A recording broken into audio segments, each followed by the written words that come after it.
All right. Hi, everyone. We can get started here.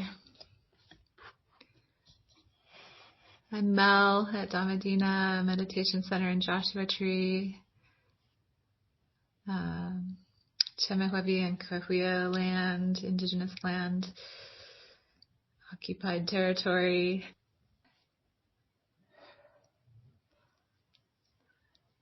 Welcome, welcome, welcome, everyone. Let's just take a moment and welcome everyone in the room, our friends that we're sitting with. Just take in the energy of getting to sit with others and do this beautiful cultivation of heart together.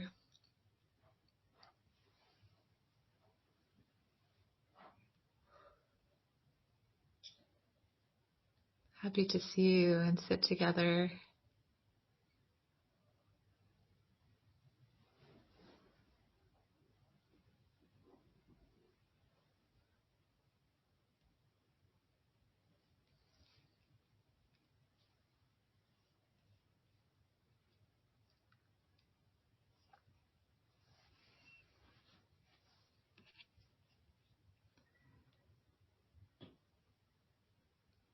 So,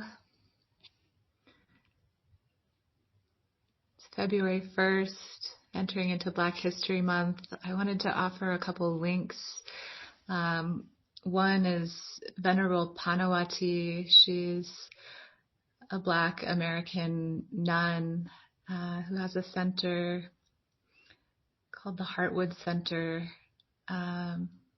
Is it in Georgia? Can't remember exactly, but there's a link to a recent talk by her called Our Truest Self is in the Heart. There it is in the chat. And then another link to a talk by Akala, a Black British historian. It's not a Dharma talk, but it feels like a Dharma talk,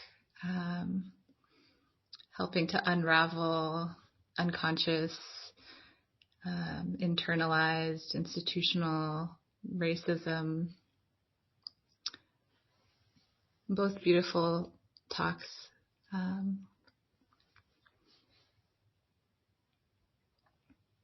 Thank you, Rabbit, for dropping all these in the chat.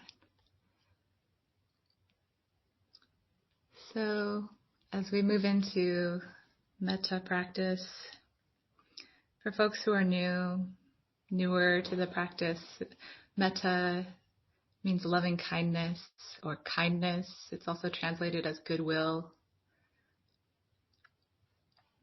also translated as love.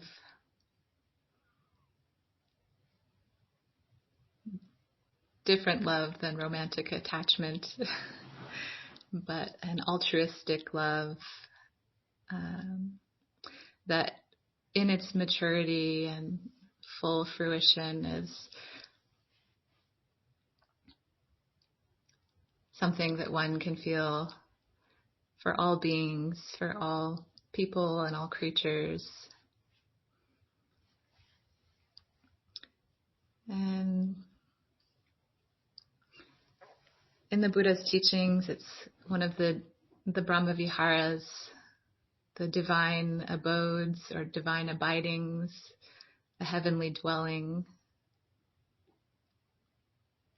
As we practice it, as we come back to it again and again, as we dwell in it over time, it's like exercising a muscle, creating muscle memory. It develops strength and stability. It becomes more and more skillful. It becomes a place of ease that we can rest in.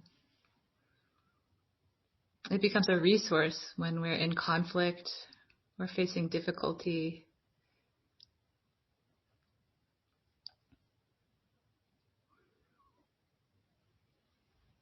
It can be a resource that helps us lighten the load on our hearts, unburden our hearts from feelings of resentment or hatred or bitterness, anger.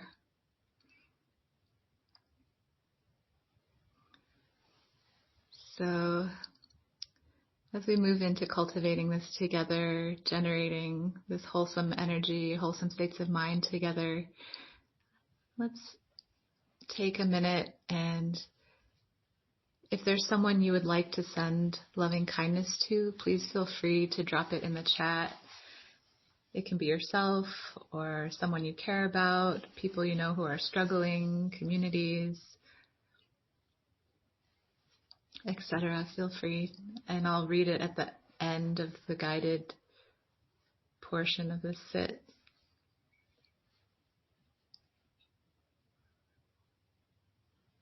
We'll just take a minute to do that.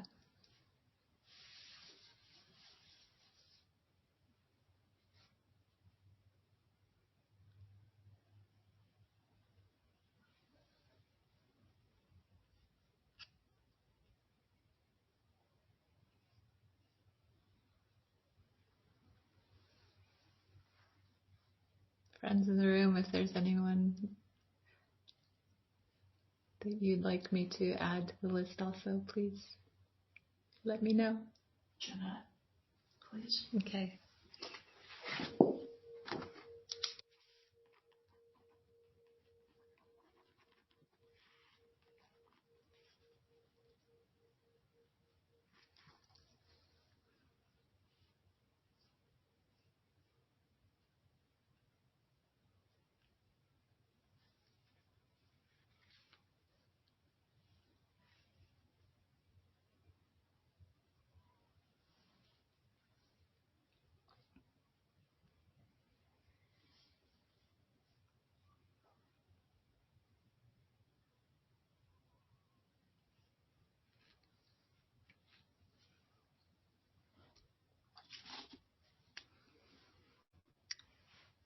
As the last ones roll in to the chat, inviting the body to get comfortable, get into a comfortable, easeful position, asking the body what would be supportive in this moment to a sense of ease and comfort, to coziness and relaxation.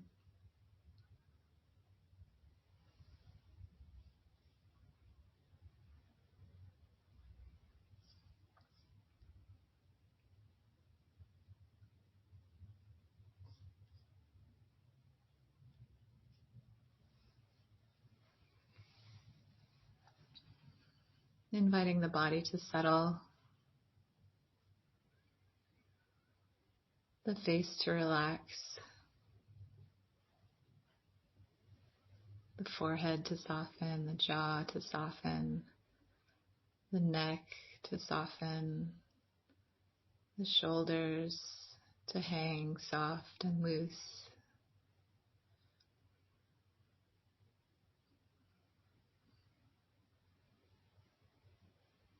Inviting any tension to soften and loosen. Inviting the abdomen to hang soft and loose.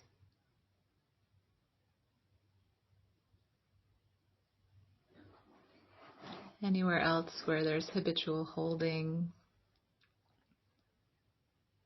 inviting it to relax.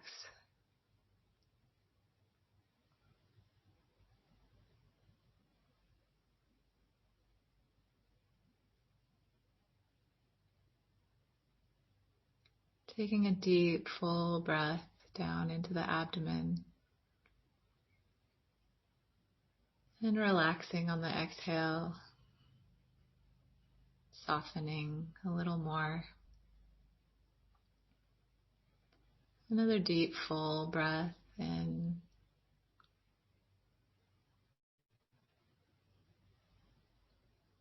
And relaxing a little deeper on the exhale.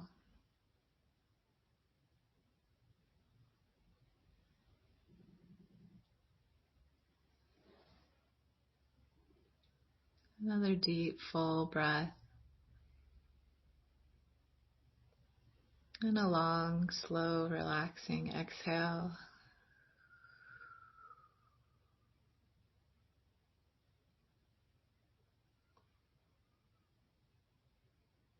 Inviting the breath to become soft and natural,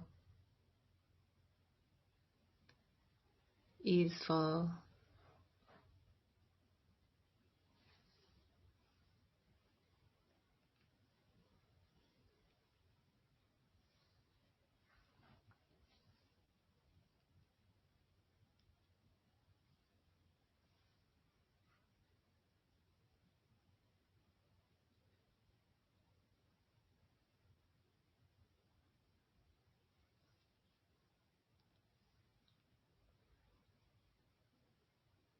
Inviting a light to arise in the heart center, in the center of the chest, the place we point to when we say I.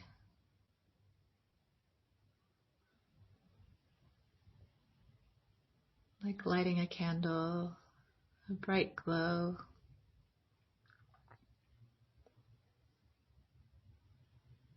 Shining out through the body.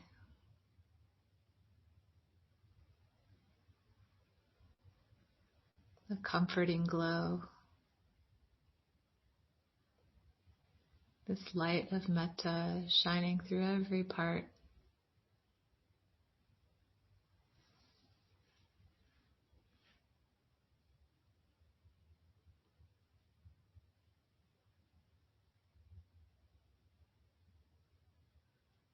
Shining through every little cell. Every cell glowing in this kindness and wish for wellness.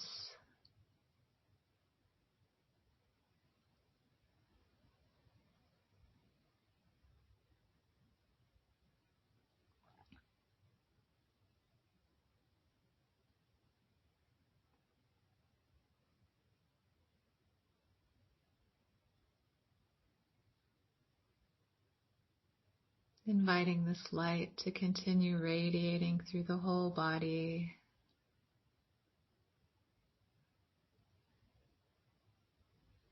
Through the blood and the bones.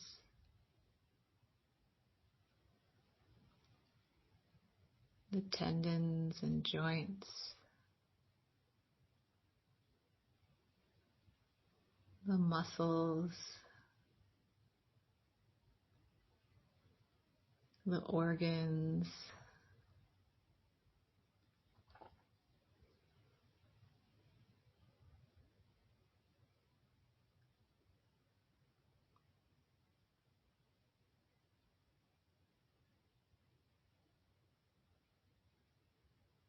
A comforting glow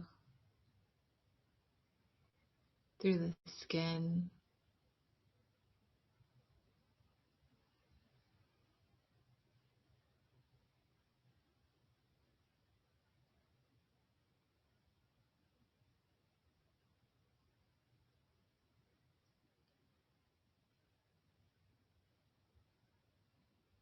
This relaxing, subtle vibration, glow and warmth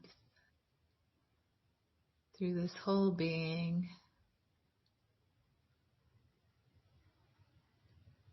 through the heart space, through the mind space.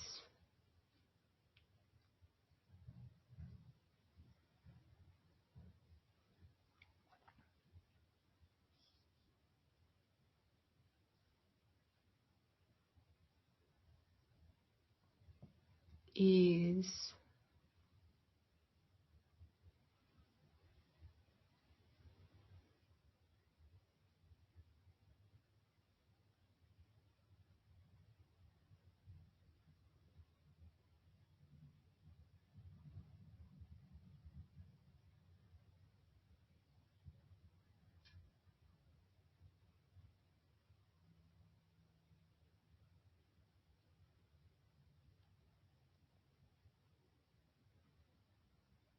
Energetically, it's like a gentle smile radiating through the body and mind.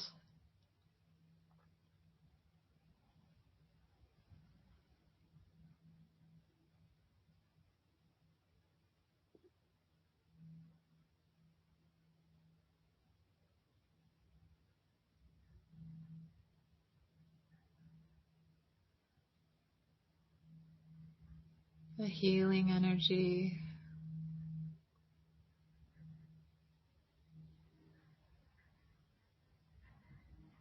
a caring energy,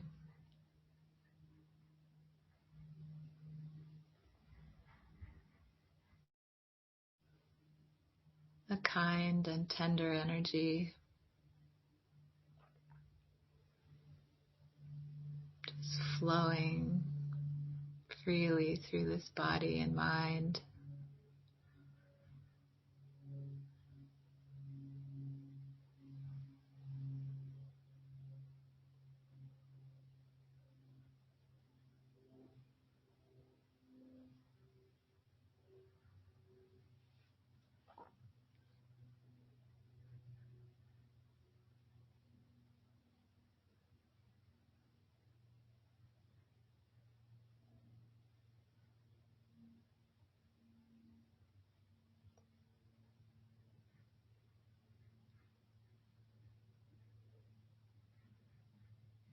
I'll offer these phrases. If they resonate, great. If not, any phrases that resonate with you, please use them. If no phrases resonate with you, go where the metta flows. Continue focused on visualization or a felt sense, a subtle energy.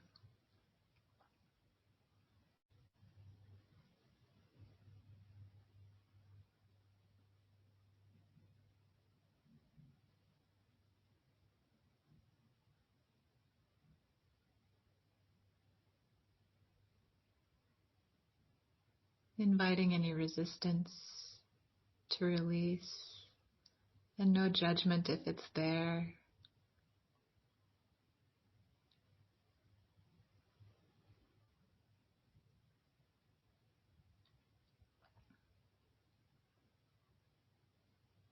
May I be peaceful and joyful.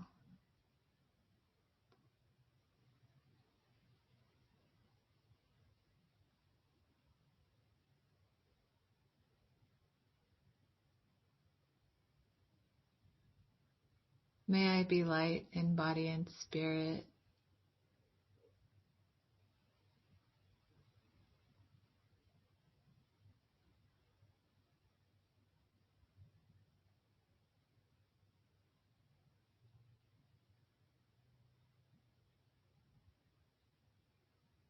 Letting the words ripple through like a blessing.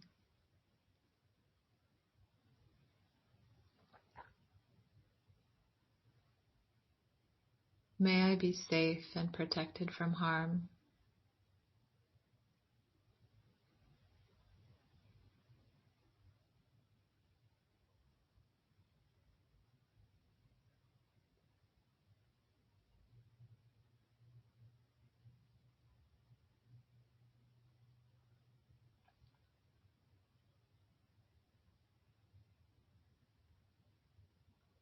May I accept myself exactly as I am.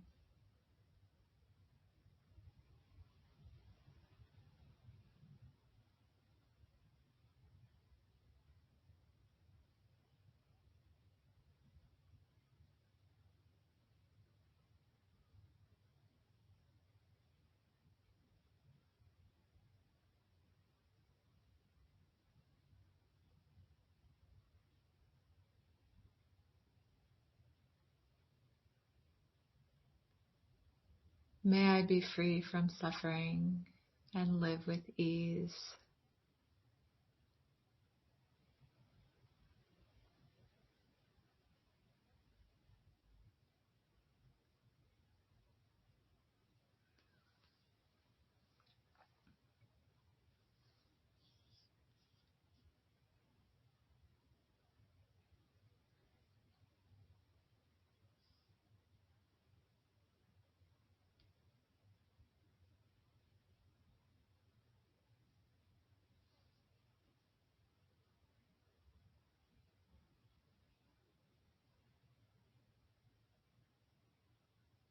Allowing this energy to grow in the heart center, this light to grow brighter.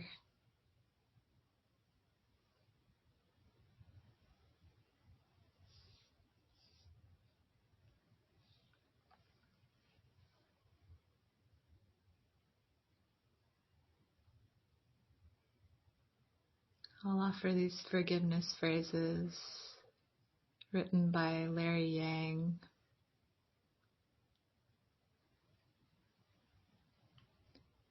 For any way that I have caused harm to myself through judgment, action, self-blame, indifference,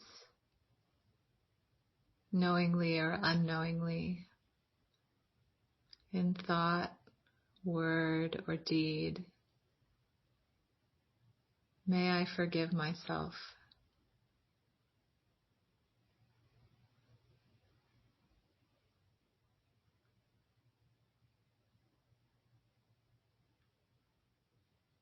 May I allow myself to be a student of life and to make mistakes.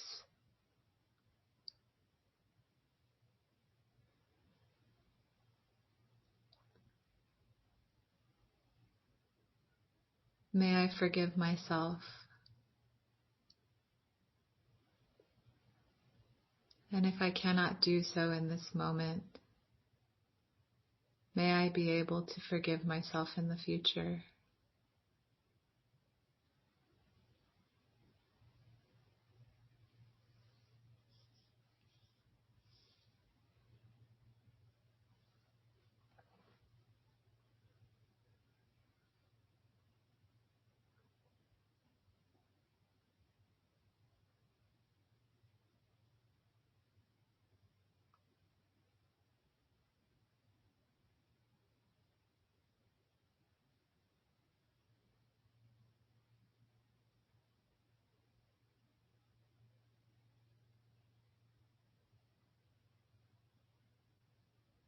Inviting this light to continue to grow, to continue to shine out from the heart center.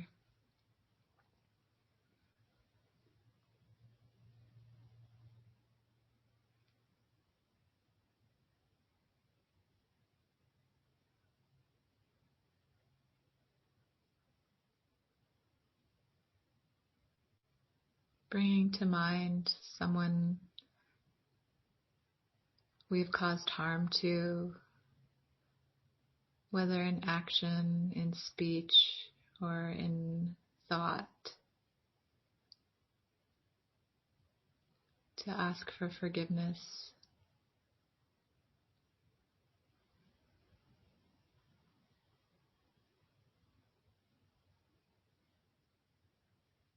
Even if it's something small, judgment, resentment, for any way that I have caused harm to you through judgment, action, self-blame, indifference, knowingly or unknowingly, in thought, word, or deed.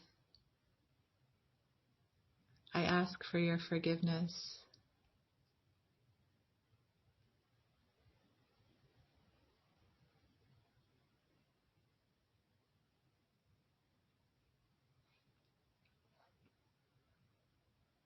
May you accept me with my imperfections and mistakes.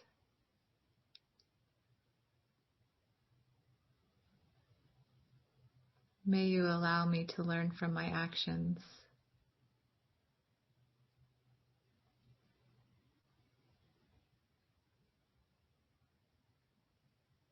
May you forgive me. And if you cannot do so in this moment, may you be able to forgive me in the future.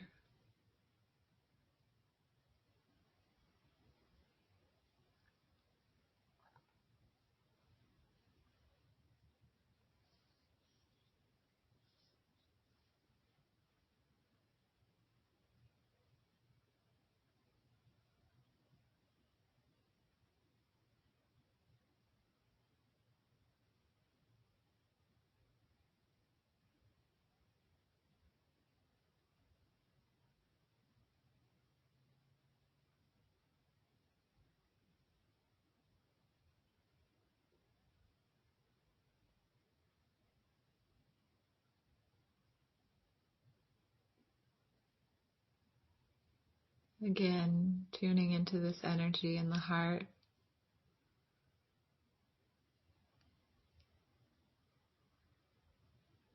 Inviting compassion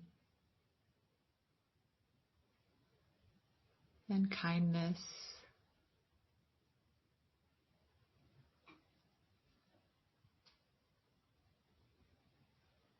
Acceptance and love.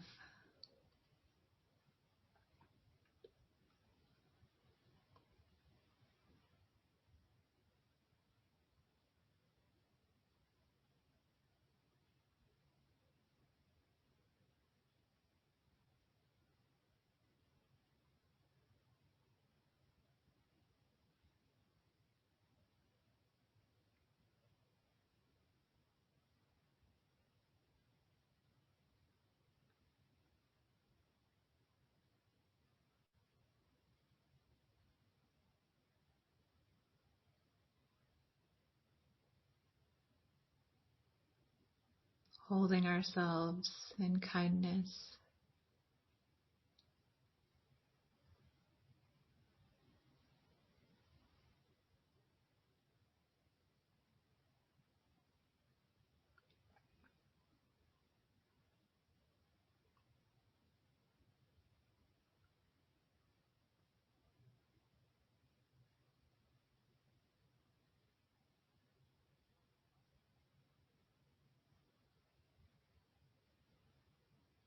Knowing that everyone has been harmed in some way and caused harm in some way.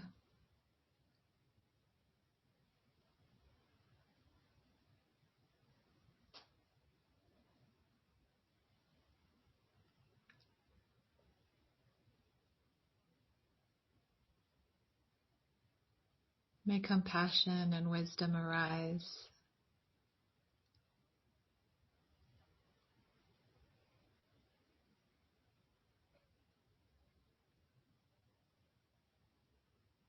As we orient towards peace and clarity.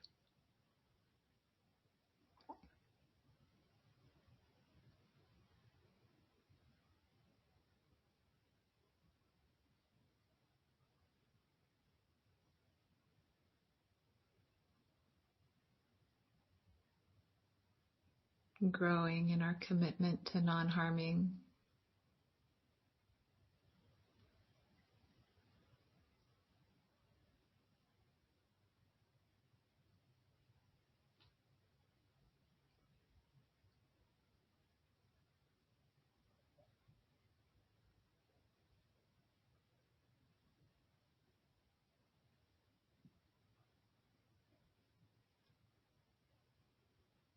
Allowing our loving kindness to grow.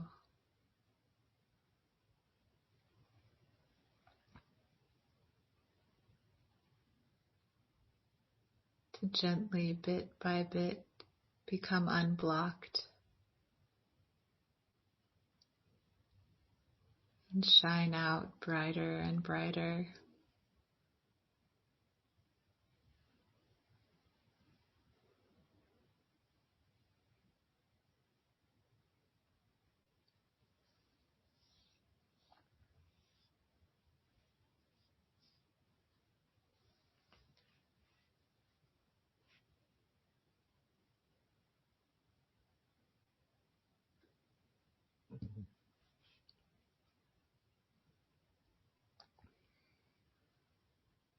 Inviting this light to grow and encompass everyone in this room, our friends that we sit in this circle with together.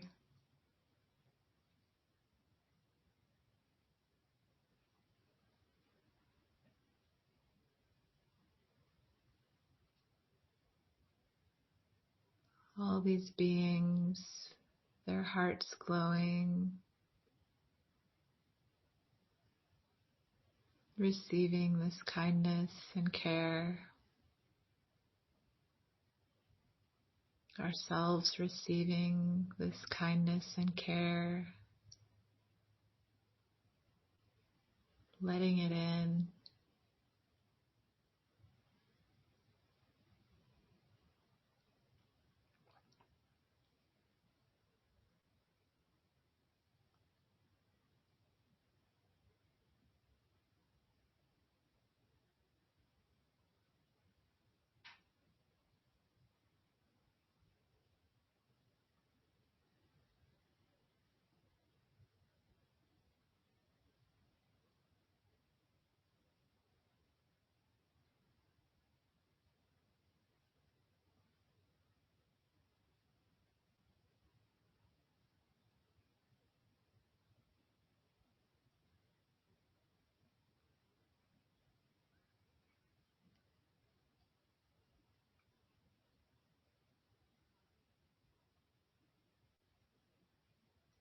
expanding it ever outwards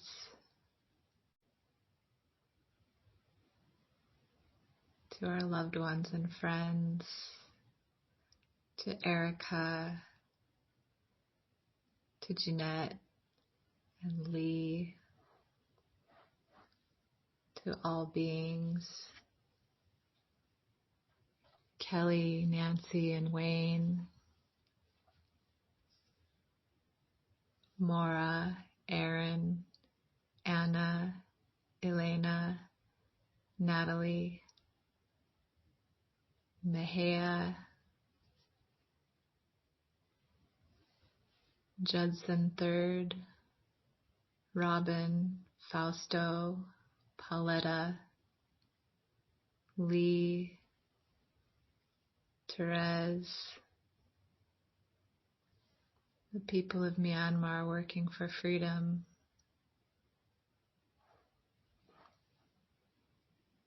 Chelsea Coleman, Otis Patzner, Graham Patzner, Nick Jana, Madeline Jacobs, Stephen Adams, Angela D'Annunzio,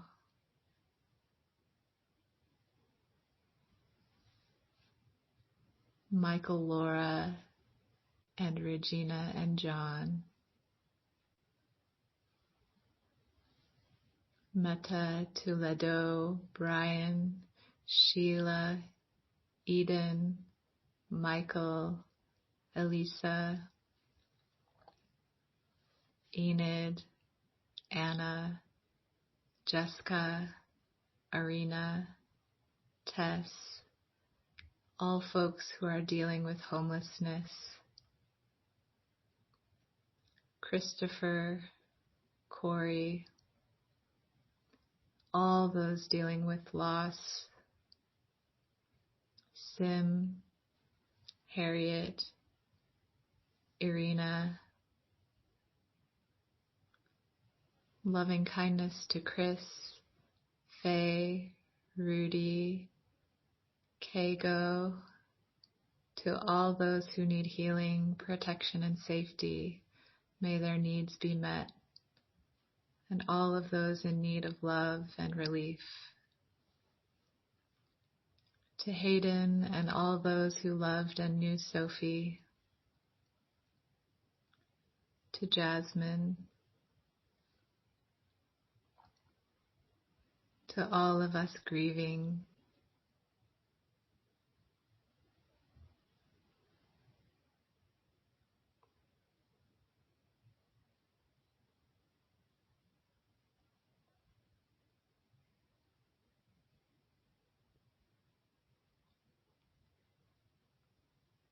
Letting the light of our kindness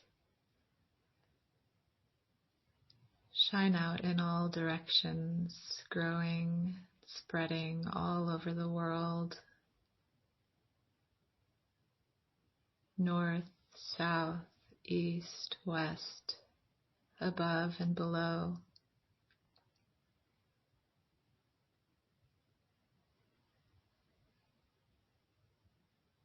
Seeing the whole world glowing.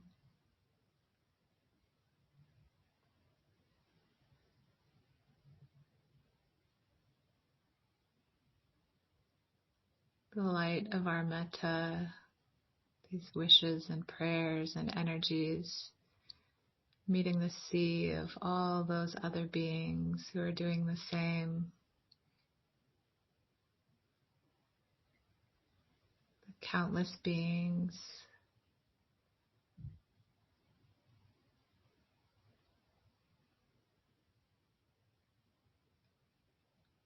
All of us touched by this light, all of us radiating this light,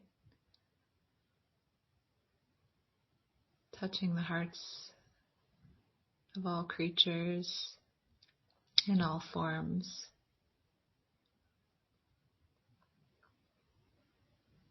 May all who are suffering be free of suffering. May all who are in grief be free of grief. May all who are in fear be free of fear.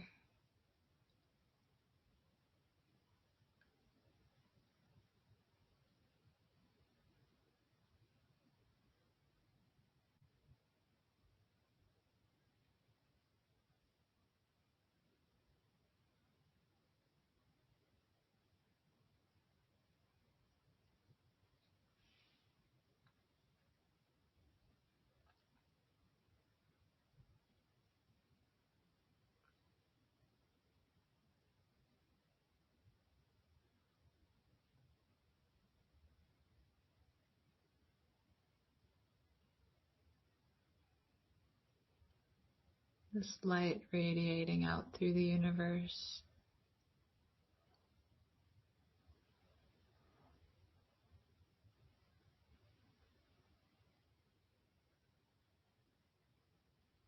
To the devas, the spirits, the ancestors, to future generations.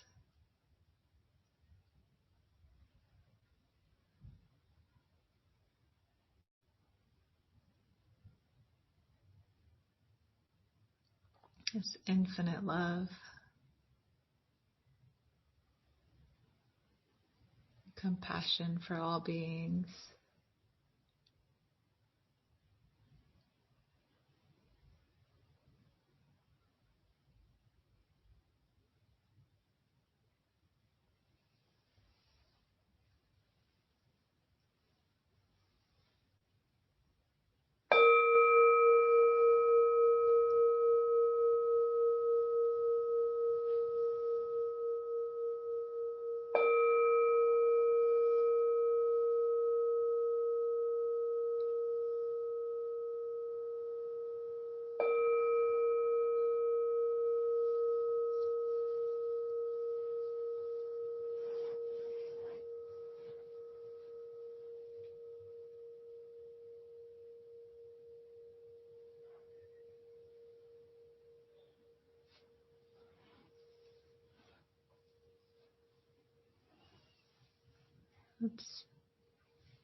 Thank you for your beautiful practice. I'll take a minute or 2 minutes. Let that settle and integrate. Drink some water, stretch.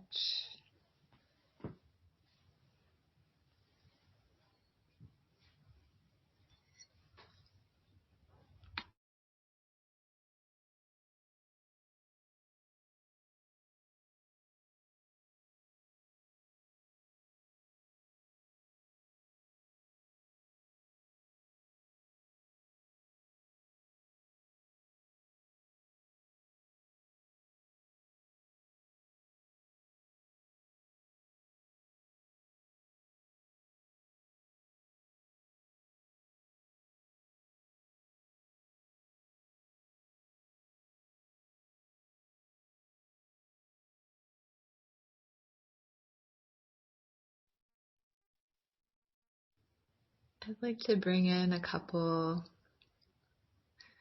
a little bit I wanted to read from the Dhammapada. It's just the very first, the beginning of the Dhammapada. It's a collection of sayings by the Buddha.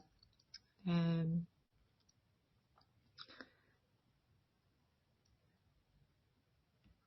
there's 2 different translations, and I kind of want to read both because they have different flavors.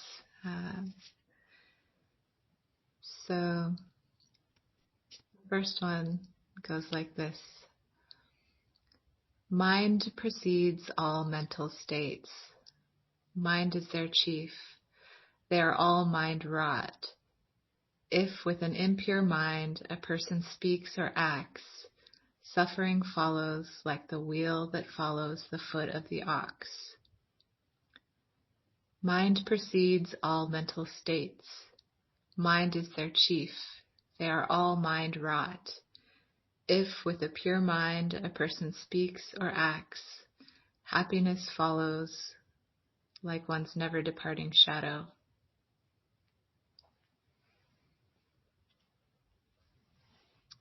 He abused me, he struck me, he overpowered me, he robbed me. Those who harbor such thoughts do not still their hatred. He abused me, he struck me, he overpowered me, he robbed me. Those who do not harbor such thoughts still their hatred. Hatred is never appeased by hatred in this world. By non-hatred alone is hatred appeased. This is a law eternal. There are those who do not realize that one day we all must die, but those who do realize this settle their quarrels.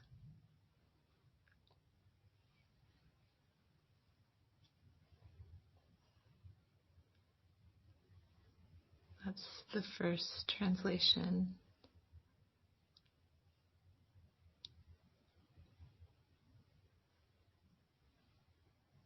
And the second one. Phenomena are preceded by the heart, ruled by the heart, made of the heart.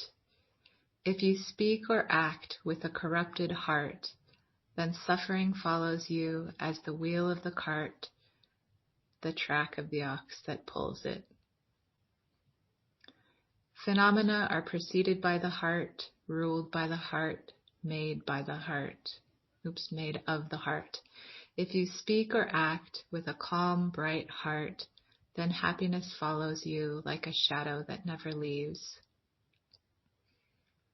He insulted me, hit me, beat me, robbed me. For those who brood on this, hostility isn't stilled. He insulted me, hit me, beat me, robbed me. For those who don't brood on this, hostility is stilled. Hostilities aren't stilled through hostility regardless.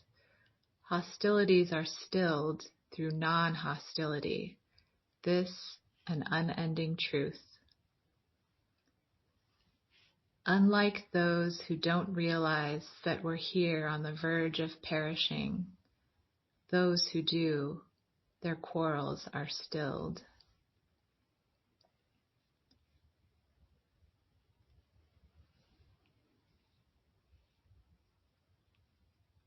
Thank you, Rabbit, for dropping the links in the chat to these translations of the Dhammapada. These sayings, those were 6 verses. Each one actually has a different backstory.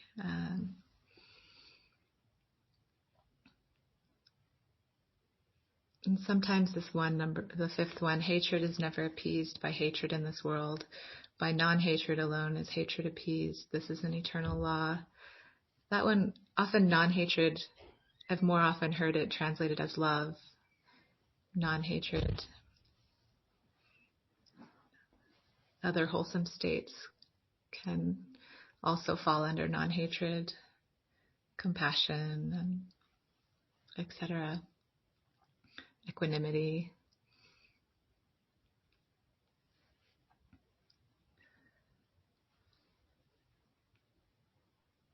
So I was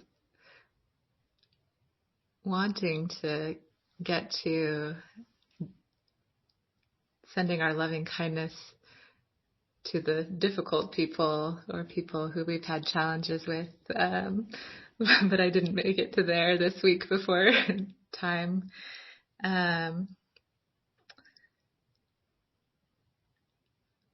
But these readings speak to the importance of that,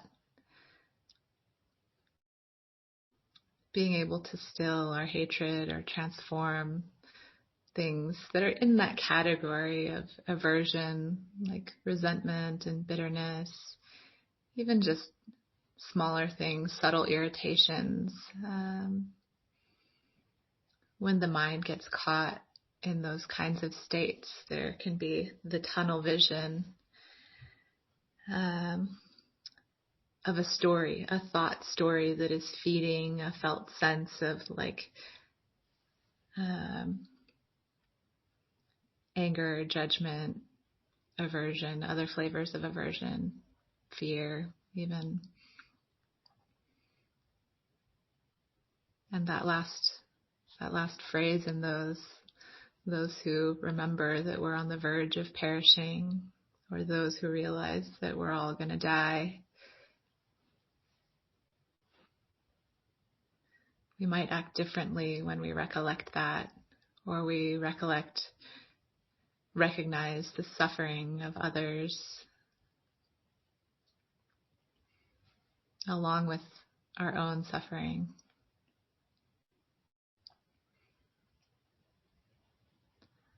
So we have a few minutes left. I wanted to invite in any questions or comments if folks want to share about their experience with metta practice, or if there's someplace that you feel stuck or anything coming up. Welcome, folks. Feel free to unmute. Or if you like, raise the little hand that used to be blue, but now is like a kind of Caucasianish looking hand. I don't know why. No, I do know why.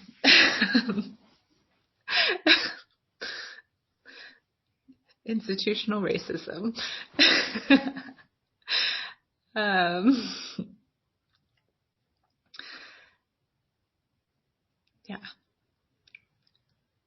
Also feel free to drop things in the chat.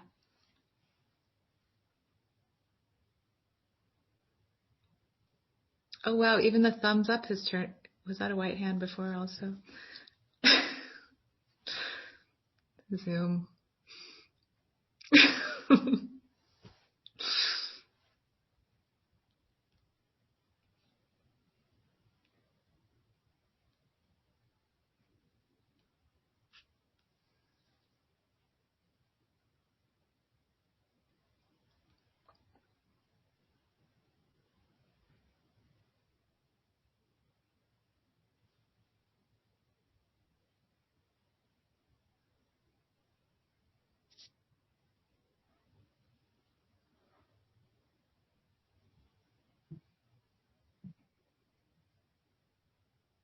And we can also just be beaming metta to one another in our cute little boxes.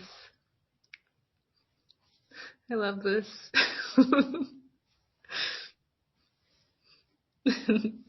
And out of our boxes.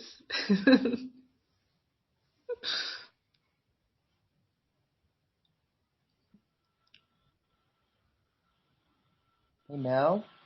Who's that? Oh, hi. Hi. Can you say something about the part of the phrase, he beat me, he overpowered me, he robbed me? I'm kind of like, not, that is some weird phrasing. Sure. Thanks for asking. Yeah, it's in quotes. So it's like basically being fixated on a story of how someone has wronged us, like the mind kind of like fixating and running in that.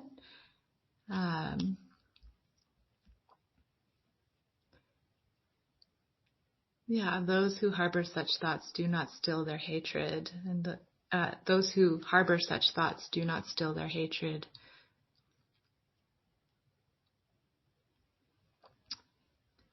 So it's like inviting us to like not be feeding those thoughts and not be ruminating in them. This person did me wrong. This person, bad, bad, bad. So like also from the Buddha, whatever we think about and ponder upon becomes the inclination of the mind. This is creating a habitual mental pattern. So like, again and again, coming back to the story about how this person wronged me, it's going to create a habit of mind to be seeing that in other places. And this person wronged me, and this person wronged me, and this person wronged me.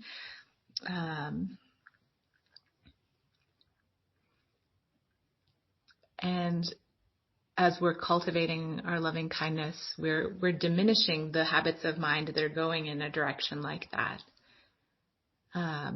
Especially as we cultivate, especially the edge of the practice where it gets into cultivating kindness for the difficult people or people that we have perceived have wronged us or have harmed us in some way or just like bother us.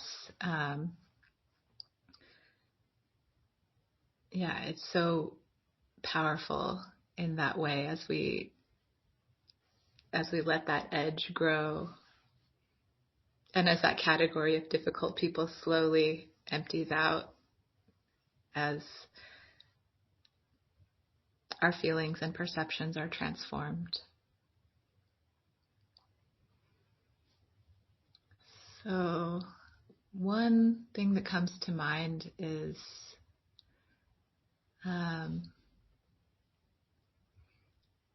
like in creating these very deep patterns of mind. Like I think of my grandma, like one of my grandmas in her later years of life went into dementia and like lost her memories. And actually, so both of my grandmas went into dementia. One of them had a very strong habit of perceiving when her general faculties started going, what arose was just kind of seeing that everybody was wronging her. Whoever was her caretaker was wronging her. And like my other grandma, in contrast, was not in the Dharma, but she was very like intentional about cultivating forgiveness and kindness towards people who harmed her. And in her faculties diminishing before her death, there was ease and there was kindness for the people who were taking care of her. And one of my teachers, sorry, we're at the end of our time. I'll talk for another minute or two before dedicating the merit. One of my teachers, Greg Scharf, talked about Mahagosananda, the great Cambodian monk, visiting him at the end of his life, and how he had also gone into dementia, no memories, and was mostly not able to speak. But when people would go to pay respects to him, to just visit him, he would just start glowing with this kindness, with this like love for whoever walked in the room. And he would look around and he would see something on the shelf, like, oh, there's some crackers or there's some cookies, and he would just take it and just hand it to whoever, to Greg when he was visiting. And just this beautiful movement of mind, of heart, of generosity, and of kindness. What we are cultivating now in our lives is creating how our minds move in the future. Whether in this life, at the end of our lives, into our next lives.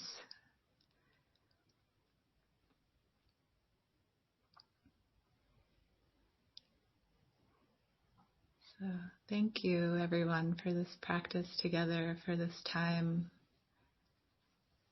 Just wishing everyone so much joy, having a lot of joy for everyone's cultivation, for your practices, for our practices together in this. May the merits of our practice be offered for the benefit of all beings everywhere in all forms without exception.